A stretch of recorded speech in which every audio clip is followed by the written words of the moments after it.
Climate change is a global phenomenon, the impacts of which are visible in the form of increasing temperatures, extreme events, melting of snow caps and glaciers, and rising sea levels.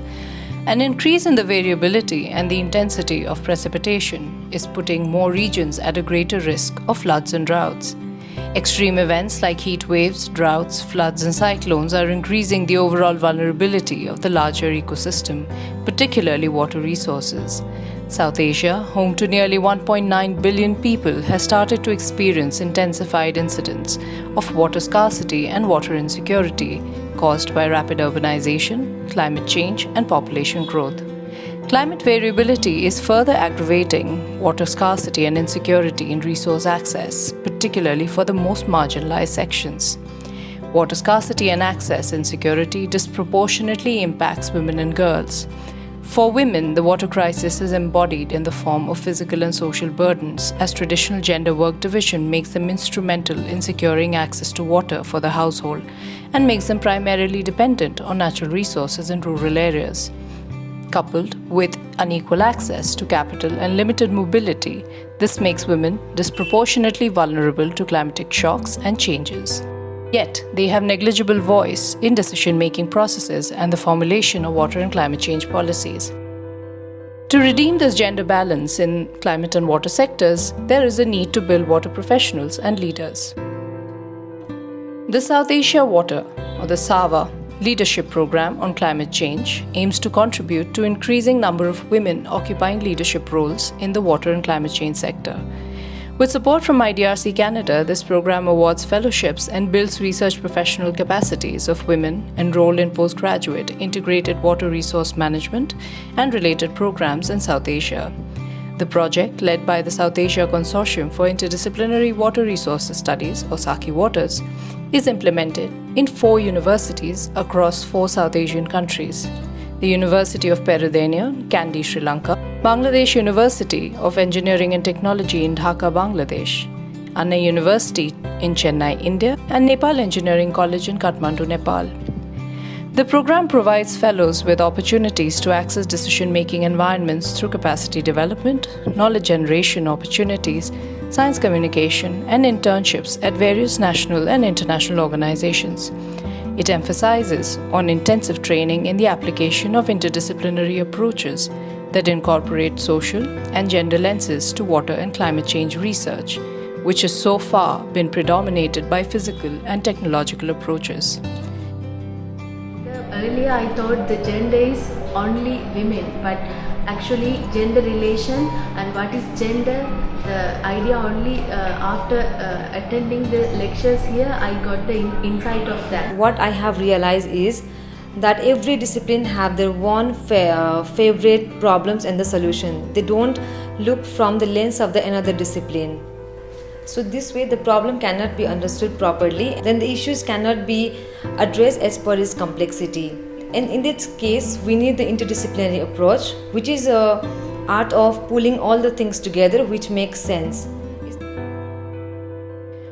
Further, it fosters leadership through activities for strengthening team building, communication skills, grassroots level field experiences, mentorship, and networks. It collaborates with governments, NGOs, and the private sector to facilitate internships to provide an authentic work environment, allowing candidates to link their research to actual decisions and applications within the communities with which they are engaging. Intensive regional training workshops bring together fellows of different countries, fostering transboundary peer networks among these emerging early career water and climate professionals in South Asia. The broad objectives of the workshop were threefold. First is to expose them to concepts of interdisciplinarity, because they are all having a background of pure science or engineering, and gender issues, which is a very important element of the SAWA leadership program, and thirdly, 2 interdisciplinary research methods. A strong base of experienced and renowned experts from the sector form the foundation of education and mentorship for the fellows. Over the past 7 years, across 2 phases of this project, the program has helped broaden exposure of water engineers to more interdisciplinary lenses of understanding and responding to the most challenging water and climate issues surrounding them. This workshop is very much different for me because in this workshop I came to a different atmosphere of working with different country people. I don't know before attending this workshop how to pose a field and how to talk with people, how to question and like that. This workshop helped me to do the field observations and how to analyze the data. The impact of this program over its long-term involvement with the 4 partner universities may be seen not only in the fellows that it has supported, but also in the institutions that have been associated with the project. I'm very fortunate to be associated with this summer training program from its very beginning. So I participated in all the summer training programs conducted so far. Personally, I believe that this type of training programs provide the students a very good opportunity to interact with each other from the region. So they had very good interactions with the fellow SAWA students from all 4 partner institutions. I am also fortunate that I have gone through some TOTs. I can still remember the first TOT was in Pune. That was on water and purity, and we had a lot of struggles to learn those terminology. And I can remember that was the first training when I heard the word English.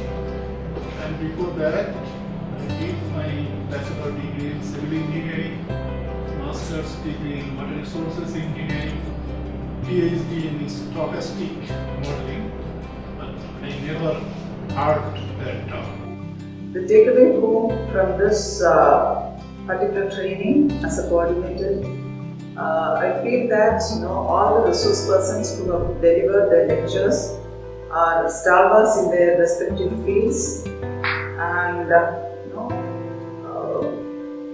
I personally carry a lot of lessons and a clear conceptual clarity is being given by all the resource persons. This program has benefited both students and faculty members. So students have learned many participatory tools, and they have applied these tools in collecting the data as well as analyzing the information data collected from the field work.